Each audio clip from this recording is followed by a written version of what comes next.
Olá, pessoal, é um prazer estar com vocês mais uma vez aqui para mais um dos nossos encontros e estudos.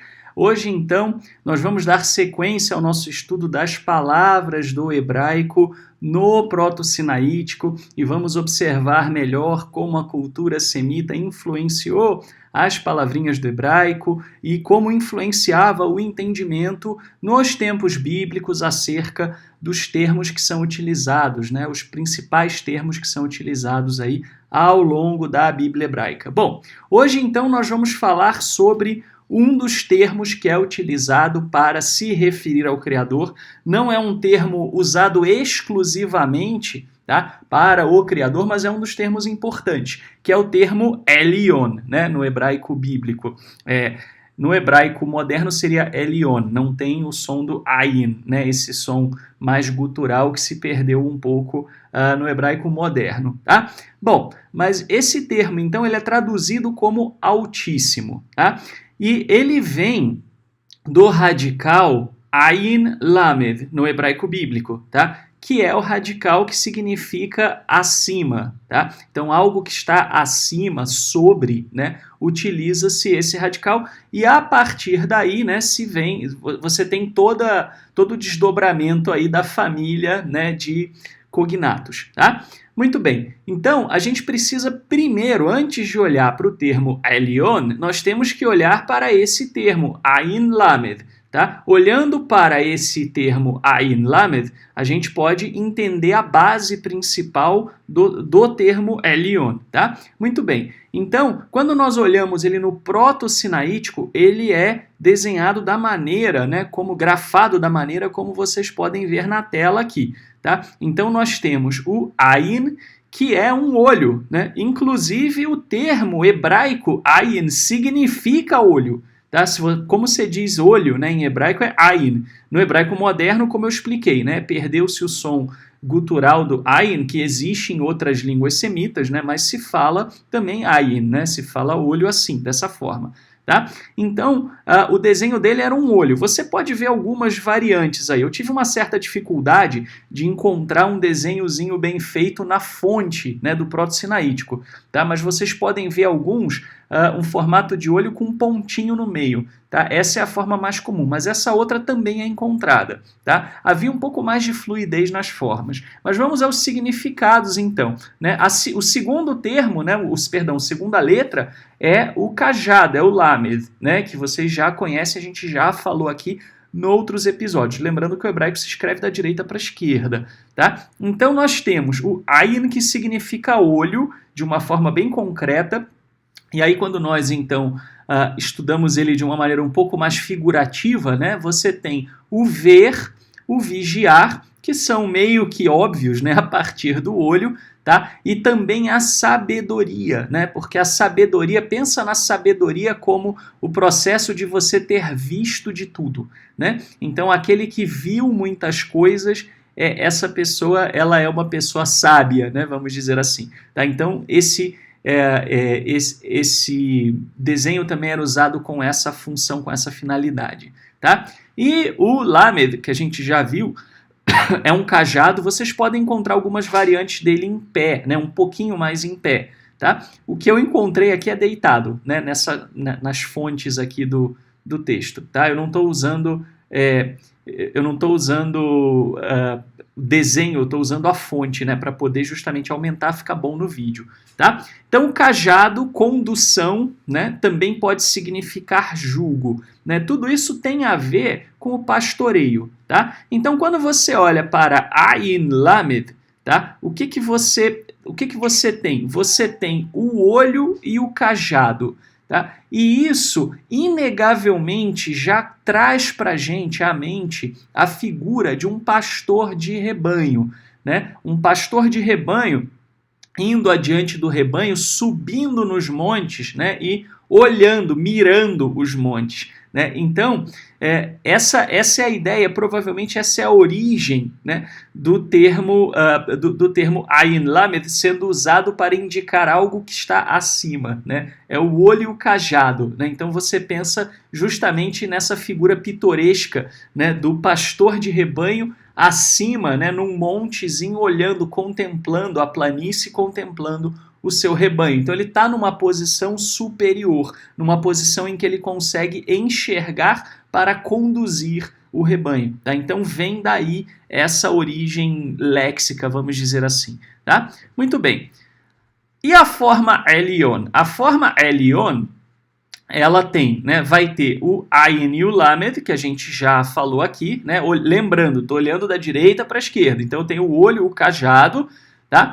A gente já falou aqui do significado deles, e aí vocês vão ter também mais 3 letrinhas. Vocês vão ter no meio aí um braço ou uma mão, que é o Yud, tá? Que significa, né, literalmente isso, braço ou mão. Acabei não falando muito do sentido literal, né, quando falei do tetragrama, foi até um lapso, né? Mas é a figura de um braço, de uma mão.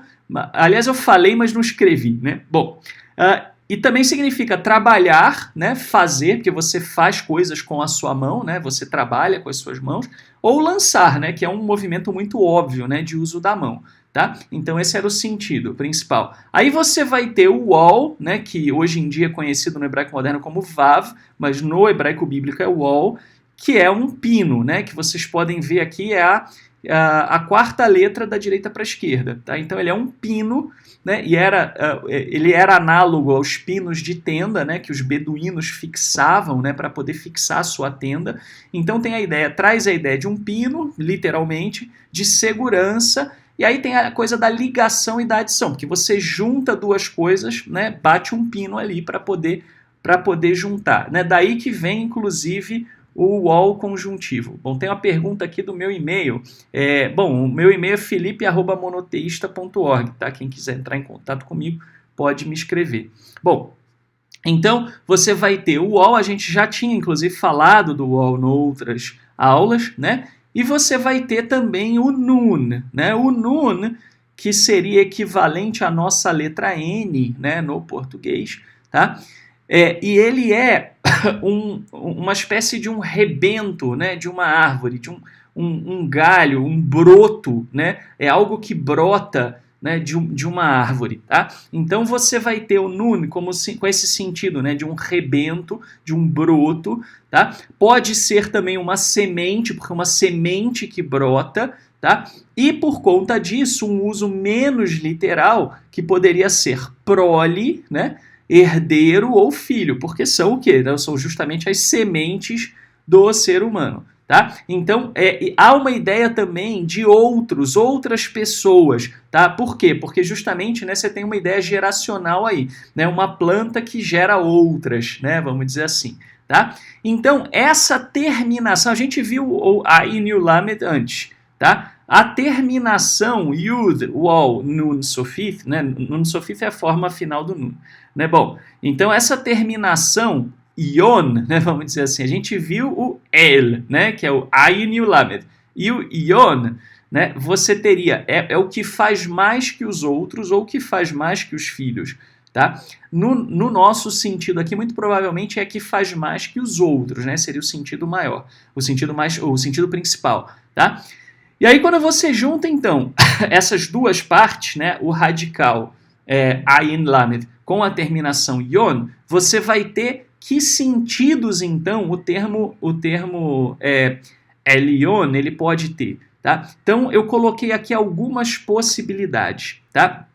O termo, vamos dizer assim, se a gente fugir bastante do literal, for o mais abstrato possível, seria aquele que está acima dos outros, né? Mais acima. Na realidade, aqui até vou colocar o termo mais, né? E aqui faltou colocar o outros também, né? Então, aproveitando que eu estou com isso aqui é o texto, né?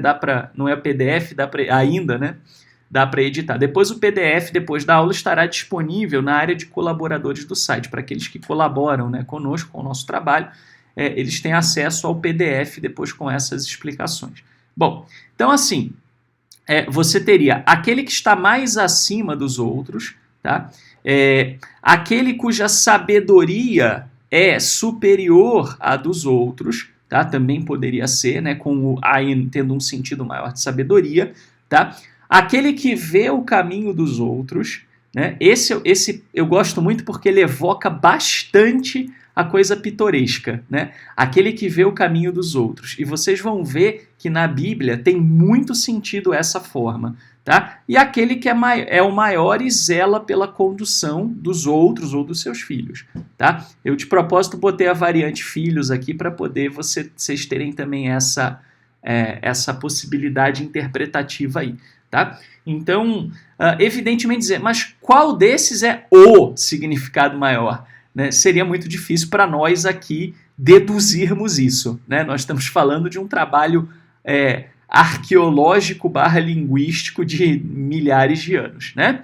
Mas usando todas essas ideias que estão envolvidas, né, nessas imagens, nessas letras primitivas, tá? A gente consegue entender melhor algumas passagens bíblicas, tá? Então, por exemplo, né, a gente falou aqui da ideia do zelo, né, da segurança, né, do olhar por alguém, né? Nós falamos dessas formas aqui. E isso vai totalmente ao encontro, né, não de encontro, ao encontro, né, do Salmo 91:1, né, que tem aquela famosa passagem, né, aquele que habita no esconderijo do Altíssimo, né, no esconderijo do Elion, à sombra do Shaddai descansará, né? Shaddai é traduzido porcamente como todo-poderoso ou onipotente nas traduções mais antigas, né? As traduções mais novas já normalmente não traduzem o termo Shaddai, né? Porque realmente não é uma boa tradução.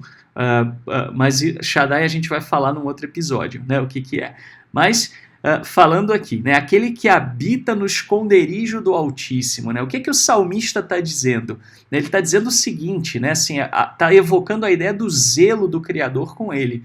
Né? Ninguém pode se aproximar de mim, é o que o salmista está dizendo, né? Eu estou no lugar daquele que está acima de todos, eu estou com aquele que zela por todos, né? Então ninguém pode me atingir, ninguém pode me tocar, ninguém pode se levantar contra mim, né? Ninguém consegue chegar onde eu estou, né? Ninguém consegue me tirar, né, do esconderijo do zelo do Criador. Né? Então essa é a ideia. Né? Vocês podem perceber como entender o conceito semita, né, por trás de Altíssimo ajuda na compreensão desse salmo em particular. Né? Muito bem. A questão da proteção e do zelo também aparece em outros lugares.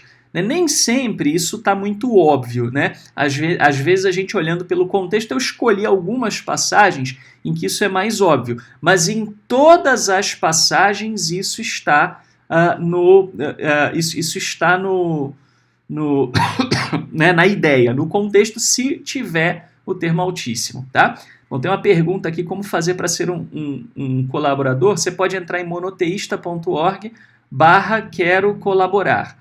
Tá? E aí você encontra, ou no próprio site monoteísta.org tem, né, na parte lá de aulas, materiais, e aí você encontra o link, tá bom?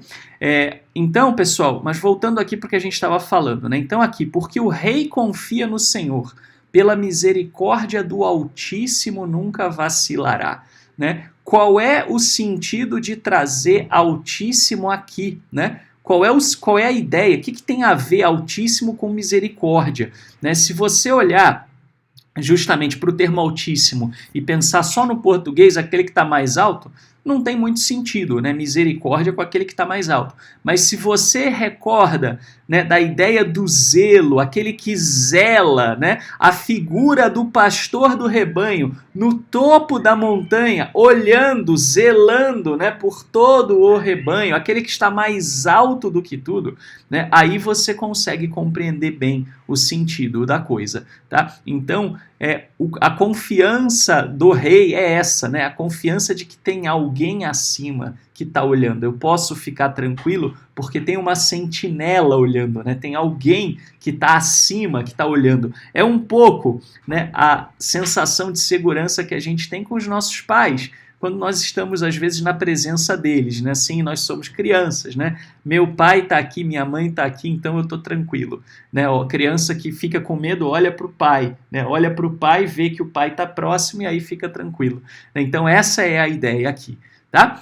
Muito bem, mas nós temos também uma outra ideia com relação ao olhar, né? Lembra que eu disse para vocês, né? Aquele que vê o caminho, tá? Então, o Altíssimo também traz uma conotação de juízo às vezes, tá? Por quê? Porque você, né, aquela coisa do tá vendo, né? Lembra quando você era pequeno, né? E os seus parentes, seus avós, sua mãe, seu pai falavam, né? Deus está vendo, né? Assim, você é bem isso, né?